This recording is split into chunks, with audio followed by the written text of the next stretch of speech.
जय हिंद दोस्तों, मेरा नाम है एस के आनंद और आप देख रहे हैं एजुकेशन यूट्यूब चैनल। दोस्तों, आज की इस वीडियो में हम आपके साथ चर्चा करने वाले हैं सीटेट परीक्षा 2026 के बाल विकास और शिक्षा शास्त्र के सब्जेक्ट के बारे में। प्रैक्टिस सेट नंबर ये आपका 7 होगा। इससे पहले 6 प्रैक्टिस सेट सीटीपी के हो चुके हैं और इसके साथ साथ हिंदी, ईवीएस, मैथ और एसएसटी जैसे, संस्कृत जैसे विषयों का भी प्रैक्टिस सेशन लगातार चैनल पर जारी है, तो जाकर आप उन्हें देख सकते हैं। ठीक है, यह प्रैक्टिस सेट नंबर 7 है। तो इसमें करना क्या होता है आपको प्रैक्टिस सेट में, प्रत्येक क्वेश्चन का आंसर आप नीचे कमेंट करना होता है और अंतिम में आपको 30 में से आपने कितने सही विकल्प दिए, ये सही उत्तर बताए हैं, वो भी आपको बताना होता है। तो चलिए वीडियो को शुरू करते हैं और देखते हैं आज का यह महत्वपूर्ण बाल विकास एवं शिक्षा शास्त्र का प्रैक्टिस सेट नंबर 7। तो प्रैक्टिस सेट नंबर ये 7 का पहला प्रश्न है।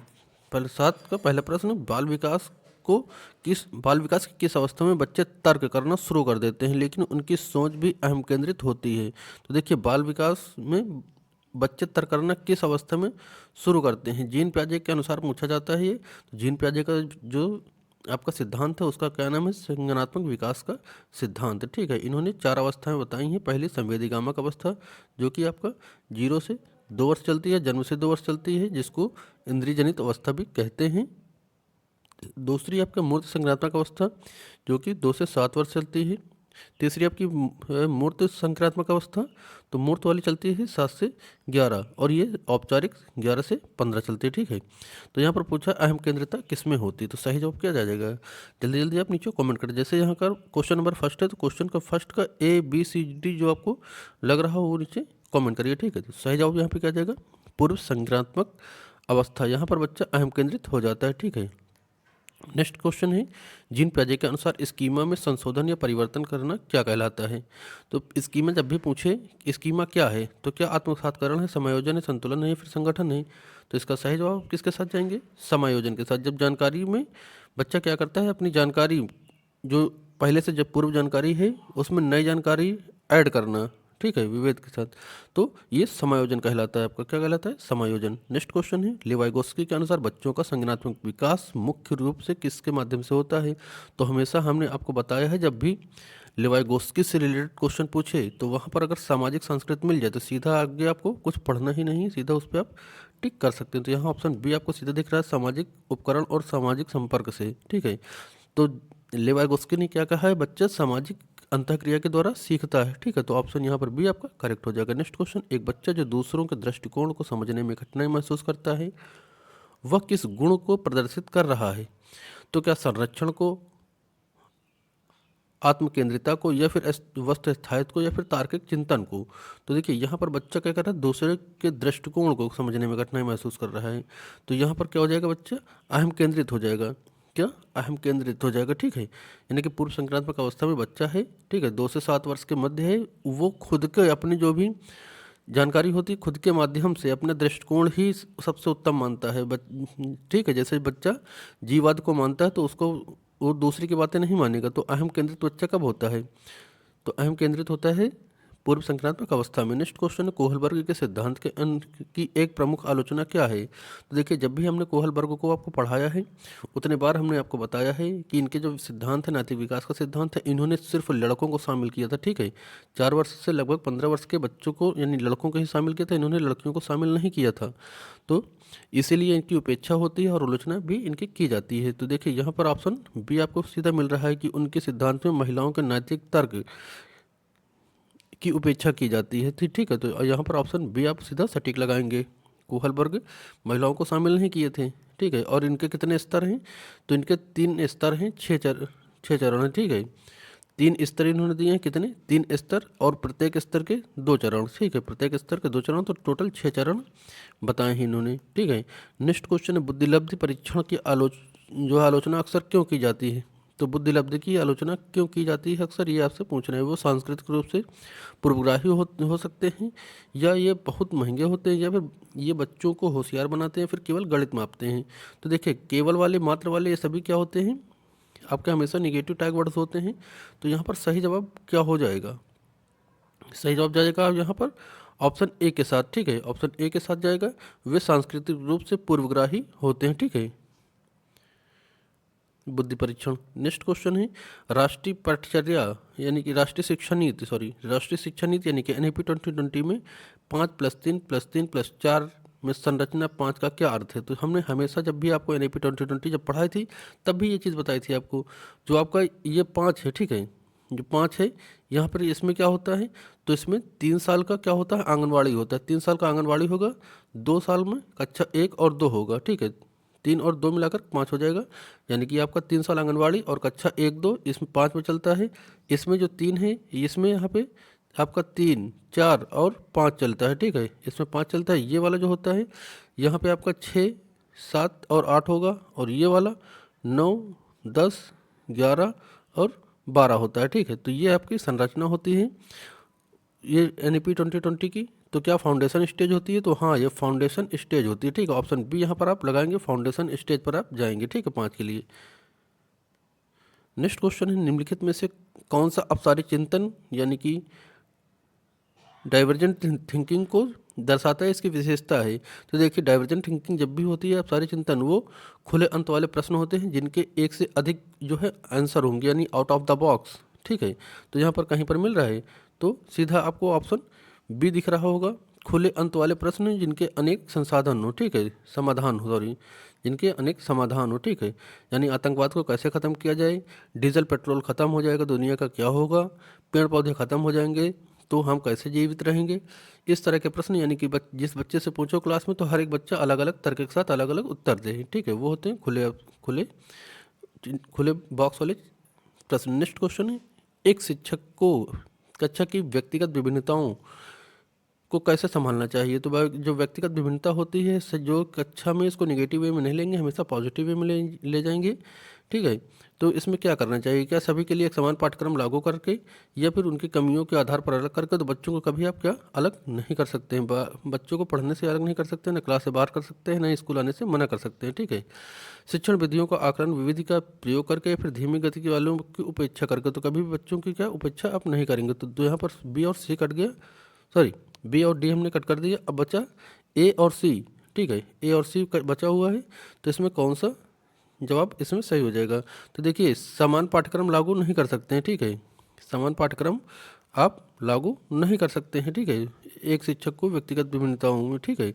आप किसके साथ जाएंगे, शिक्षक विधियों और आकलन विधियों का तरीके का उपयोग करके। यानी शिक्षण विधि हर बच्चे हो सकता है जब समय से शिक्षा दे रहे हों, यानी कि समावेशी कक्षा हो तो अलग अलग प्रकार के बालक होंगे। तो शिक्षण विधि और आकलन विधियों का तरीके से आप प्रयोग करके उनको पढ़ा सकते हैं, ठीक है, अलग अलग बच्चों को। ऑप्शन सी यहाँ पर करेक्ट हो जाएगा। नेक्स्ट समावेशन का मूल दर्शन क्या होता है। तो क्या समावेशन का मूल दर्शन क्या होता है, करुणा और दया। तो कभी भी आप करुणा और दया नहीं दिखाएंगे, ठीक है। अगला है आपका अधिकार आधारित मानवीय दृष्टिकोण। तो क्या ये हो जाएगा, या फिर अलगाव। अलगाव कभी आप अलगाव के साथ नहीं जाएंगे, क्या करेंगे, अलगाव के साथ आप नहीं जाएंगे, ठीक है। तो मानवीय दृष्टिकोण भी नहीं होगा।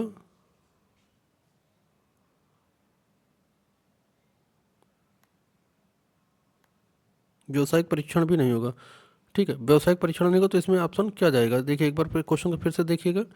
समावेशन का मूल दर्शन क्या है।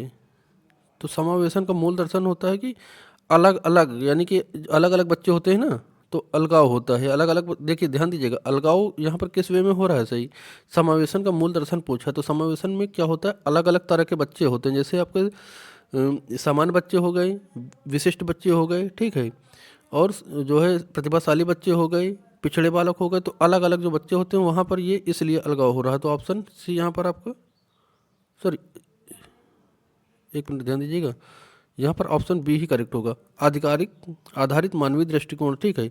समावेशन का आपका ऑप्शन बी यहाँ पे करेक्ट हो जाएगा, सॉरी गलती से हुआ। समावेशन अधिकार आधारित मानवीय दृष्टिकोण होते हैं, समावेशन में अलग अलग तरह के बच्चे होते हैं। नेक्स्ट क्वेश्चन है दृष्टिबाधित छात्रों के लिए निम्नलिखित में से कौन सी शिक्षण सामग्री सबसे उपयुक्त होगी। तो जो दृष्टिबाधित हों उनको क्या करेंगे, मतलब टच करने वाली चीज़ें टीएलएम दीजिए, स्पर्शी हुई, और क्या चीज़ दीजिए, सुनने वाली। तो क्या हो जाएगा यहाँ पर स्पर्शी और स्पर्शी या ब्रेन लिपि, हाँ स्पर्शी और ब्रेन लिपि। और जो अगर ऑडियो भी मिल जाएगा तो बेटर होगा इनको, ठीक है। तो यहाँ पर ऑप्शन सी जाएगा, क्योंकि यहाँ पर किसी में ऑडियो नहीं था, स्पर्शी ही दिया है। तो आपका ऑप्शन सी यहाँ पर करेक्ट हो जाएगा, ठीक है। नेक्स्ट क्वेश्चन कह रहा है, क्वेश्चन नंबर 12 कह रहा है कि पठन वाइफल्य यानी डिस्लेक्सिया वाले छात्र किससे अधिक कठिनाई होती है। तो जो डिस्लेक्सिया होती है पठन वैफल्य, तो क्या दौड़ने से, पाठ पढ़ने और समझने से, चित्र बनाने में या फिर गाने में। तो देखिए पठन वैफल्य यहाँ पर कहा है तो आप इसमें क्या जाएंगे, पढ़ने में। पठन वैफल्य या डिस्लेक्सिया करा तो पढ़ने में जाएगा, ठीक। डिस्कैलकुलिया गणित से जाएगा, डिस्ग्राफिया लिखने से जाएगा, ठीक है। नेक्स्ट क्वेश्चन है आपका, हार्वर्ड गार्डनर के अनुसार एक आर्किटेक्ट यानी कि वास्तुकार में किस प्रकार की बुद्धि होती है। तो हार्वर्ड गार्डनर ने जो बुद्धि के सिद्धांत दिए हैं उसमें से आर्किटेक्चर यानी कि वास्तुकार होता है उसमें किस प्रकार की बुद्धि होगी। क्या भाषाई बुद्धि होगी, स्थानिक बुद्धि होगी, सांगीतिक बुद्धि होगी, फिर अंतर्वैयक्तिक बुद्धि होगी। तो इसका सही जवाब क्या जाएगा, सही जवाब जाएगा यहाँ पर स्थानिक बुद्धि होगी, ठीक है बेटा। वास्तुकार में स्थानिक बुद्धि होती है, ठीक है। राजनेता इत्यादि में आपकी जो है भाषाई बुद्धि होती है। संगीतकार जो गाने गाते हैं, सिंगर होते हैं, उसमें संगीतक बुद्धि होती है, ठीक है। नेक्स्ट क्वेश्चन, जेंडर भूमिकाएं क्या हैं। तो जेंडर भूमिकाएं क्या हैं, तो क्या जैविक रूप से निर्धारित हैं, अधिग्रहित व्यवहार हैं, जन्मजात हैं, या फिर आनुवंशिक हैं। तो सही जवाब यहाँ पर क्या जाएगा, अधिग्रहित व्यवहार है, ठीक है, अधिग्रहित व्यवहार है जेंडर, ठीक है। नेक्स्ट क्वेश्चन, मूल्यांकन या रचना क्या है। तो मूल्यांकन या रचना क्या होता है, हमेशा यह ध्यान रखिएगा। मूल्यांकन क्यों किया जाता है, शिक्षण अधिगम प्रक्रिया के दौरान नियमित प्रक्रिया, ठीक है, नियमित प्रक्रिया होती है। तो ऑप्शन यहाँ पर आपका क्या सही विकल्प हो जाएगा, सी, ठीक है। नेक्स्ट क्वेश्चन है कथन ए कह रहा है कि बच्चों के सिर्फ विकास का क्रम सार्वभौमिक होता है, आर कह रहा है कि विकास की दर सभी संस्कृतियों में एक समान होती है। तो विकास की दर जो सभी संस्कृतियों में समान होती है, तो इसमें कौन सा सही हो जाएगा, ए और बी दोनों सही हैं, ए और बी दोनों गलत हैं, ए सही आर गलत है, या फिर ए गलत आर सही है। तो देखिए ध्यान दीजिएगा, इसमें जो सही विकल्प जाएगा आपका कौन सा, जो सभी संस्कृतियों में विकास की दर समान नहीं होती है, ठीक है। तो आपका ए तो सही है लेकिन आर गलत है, ठीक है। तो यहाँ पर कौन सा विकल्प सही हो जाएगा, देखिए यहाँ पर आपका सी विकल्प में ये चीज़ दे रहा है, ए सही आर गलत, तो यहाँ पर ऑप्शन सी आपका करेक्ट हो जाएगा, ठीक बेटा। नेक्स्ट क्वेश्चन है, निम्नलिखित में से कौन सा स्थूलकामक कौशल नहीं है। तो स्थूलकामक कौशल यहाँ पर ये सूक्ष्मगामक कौशल है, स्थूलकामक नहीं है, सूक्ष्मगामक है। तो देखिए यहाँ पर सूक्ष्मगामक पूछा है, तो सही जवाब इसमें क्या चला जाएगा, सही जवाब जाएगा यहाँ पर ऑप्शन सी, मोती पिरोना। मोती पिरोना जो है सूक्ष्मगामक कौशल है, ठीक है। मोती पिरोना सूक्ष्मगामक कौशल है। नेक्स्ट क्वेश्चन, पियाजे के अनुसार संरक्षण यानी कि कंजर्वेशन की समझ किस अवस्था में आती है। तो संरक्षण की समझ किस अवस्था में आती है आपको ये बताना है। सही जवाब क्या जाएगा, मूर्त संक्रात्मक अवस्था, ठीक है। कौन सी, मूर्त संक्रात्मक अवस्था है, जहाँ पर बच्चा देख करके सामने से देखी गई वस्तुओं के बारे में जानता हो, उसके बारे में भी सोच विचार कर पाए। नेक्स्ट है, एक शिक्षक बच्चों को संकेत और इशारे देता है, जब वे अटक जाते हैं तो इसका उदाहरण क्या हो जाएगा, संकेत और इशारे क्या हो जाएगा। तो इसमें देखिए ये किससे संबंधित है, अनुबंधन से, पाणमचान ढांचा, या इसके फोल्डिंग, या फिर रटना, या फिर निष्क्रिय नकल से। तो देखिए जब बच्चा अटक रहा हो और आप उसको उसारे दे रहे हो तो क्या हो जाएगा, इसके फोल्डिंग कहलाएगा, ठीक है। सामाजिक संस्कृत सिद्धांत से संबंधित है ये, लेवाइगोस्की ने इसकी अवधारणा दी थी, ठीक है, इसके फोल्डिंग की। नेक्स्ट क्वेश्चन, एनसीएफ 2005 के अनुसार गणित शिक्षक का मुख्य लक्षण क्या होता है, सॉरी मुख्य लक्ष्य क्या होता है। तो सूत्र याद कराना, तो सूत्र याद कराना, रटाना, कंठस्थ कराना कभी भी कहीं पर सही नहीं होगा। यहाँ पर सही हो जाएगा बच्चों की सोच का गणतीकरण करना, ठीक है। तो ऑप्शन बी यहाँ पर आपका करेक्ट हो जाएगा, ठीक है। नेक्स्ट क्वेश्चन है, अभिकथन है कि शिक्षकों को छात्र की भ्रांतियों को अनदेखा करना चाहिए। कारण क्या है, भ्रांतियाँ सीखने की प्रक्रिया की अप्रासंगिक हैं। तो क्या दोनों सही हैं, दोनों गलत हैं, अभिकरण सही है या फिर कारण सही है। तो इसका सही जवाब क्या जाएगा, सही जवाब जाएगा इसका क्या जाएगा, जल्दी बताएं।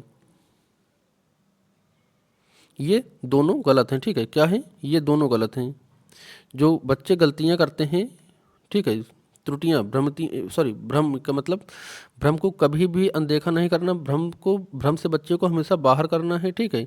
ये प्रासंगिक होती हैं। तो ये दोनों करण और कथन दोनों आपके गलत हैं। नेक्स्ट, लेवाइगोस्की के अनुसार भाषा कैसी होती है। तो भाषा चिंतन में बाधा डालती है, भाषा चिंतन को सुबद्ध बनाती है, या फिर चिंतन से स्वतंत्र है, या फिर का संज्ञान पर कोई प्रभाव नहीं पड़ता है। तो भाषा का क्या संज्ञान पर कोई प्रभाव नहीं पड़ता है। इसका सही जवाब क्या जाएगा, सही जवाब जाएगा ये आपका चिंतन को सुबद्ध बनाती है। जो भाषा होती है वो चिंतन को सुसाध्य बनाती है, ऑप्शन बी यहाँ पर आपका करेक्ट हो जाएगा। नेक्स्ट है, एक समावेशी कक्षा में वंचित बालक के बच्चों के साथ क्या आवश्यक है। एक समावेशी कक्षा में वंचित वर्ग के बच्चों के लिए क्या आवश्यक है, तो क्या उसे अलग बैठाएंगे, तो अलग आप कभी भी बच्चे, हमने पहले बताया, कभी भी आप अलगाव के साथ नहीं जाएंगे। तो आप करेंगे क्या, उनके सामाजिक सांस्कृतिक संदर्भ को सम्मान और विविधता को अपनाना होगा। ऑप्शन बी यहाँ पर आपको करेक्ट हो जाएगा आपका, ठीक है। देखिए, जब भी प्राइमरी लेवल पर बच्चा हो, अपनी जो सामाजिक संस्कृत मातृभाषा में जो भी अनुभव लेकर आए, ठीक है, अनुभव लेकर आए, उनका हमेशा आप सम्मान करेंगे। तो ऑप्शन बी यहाँ पर करेक्ट हो जाएगा, ठीक है बेटा। नेक्स्ट क्वेश्चन है, सीखने के लिए आकलन किस पर केंद्रित होता है। तो सीखने के लिए आकलन कभी रटने पर, कभी ग्रेड पर, कभी परीक्षा पर कभी भी नहीं होगा, तुलना करने पर कभी भी नहीं होगा। तो किस पर आधारित होता है, वैचारिक समझ और सुधार पर, ठीक है, वैचारिक समझ और सुधार पर केंद्रित होता है। नेक्स्ट क्वेश्चन है, समीपस्थ विकास का क्षेत्र या जेडपीडी, जेडपीडी क्या कहलाता है। तो जोन ऑफ प्रॉक्सिमल डेवलपमेंट होता है, यानी कि जो बच्चा खुद से सीख रहा हो, मतलब सीखा हो, और जो चीज़ न सीख पा रहा हो तो उसमें कोई मदद कर दे, ठीक है। तो जैसे बच्चा यहाँ तक कोई चीज़ सीख पा रहा है, लेकिन उसको सीखना कहाँ तक है, यहाँ तक, तो ये किसी की मदद के द्वारा यहाँ तक भी सीख ले, तो यही कहलाता है आपका, ये खुद से सीखेगा और किसी के हेल्प के द्वारा सीखेगा का जो क्षेत्र का अंतर होता है वही होता है जेडपीडी, यानी कि समीपस्थ विकास का क्षेत्र या Z zone of proximal development. तो यहाँ पर ऑप्शन सी के साथ जाएगा, जो बच्चा अकेले कर सकता है और वह मदद के साथ कर सकता है, उसके बीच का जो अंतर होता है वही आपका कहलाता है जेडपीडी, ठीक है बेटा। नेक्स्ट क्वेश्चन, हावर्ड गार्डनर के सिद्धांत के अनुसार शारीरिक गति संवेदिक बुद्धि किसके पास होने की संभावना होती है। तो क्या कवि के पास, खिलाड़ी के पास, वैज्ञानिक के पास, या फिर थेरेपिस्ट के पास। तो सही जवाब इसमें क्या जाएगा, ऑप्शन बी के साथ जाएगा, खिलाड़ी के पास जाएगा, ठीक है। गतिक बुद्धि की कभी भी बात आएगी तो खिलाड़ी के पास जाएगा, ऑप्शन बी यहाँ पर करेक्ट हो जाएगा। नेक्स्ट क्वेश्चन है, प्रभावी अधिगम के लिए कक्षा वातावरण कैसा होना चाहिए। तो प्रभावी अधिगम के लिए क्या भयमुक्त, सहयोगात्मक। तो हमेशा जो प्रभावशाली होगा आपका जो है कक्षा का वातावरण, तो हमेशा भयमुक्त और सहयोगात्मक होना चाहिए। बच्चा भय से मुक्त रहे, हमेशा अपने क्वेश्चन पूछ सके टीचरों से, अपने अनुभव को साझा कर सके, बातचीत कर सके, अपनी मातृभाषा का प्रयोग कर सके। और शिक्षक को क्या करना चाहिए, हमेशा सहयोगात्मक रहना चाहिए बच्चे के साथ, ठीक है।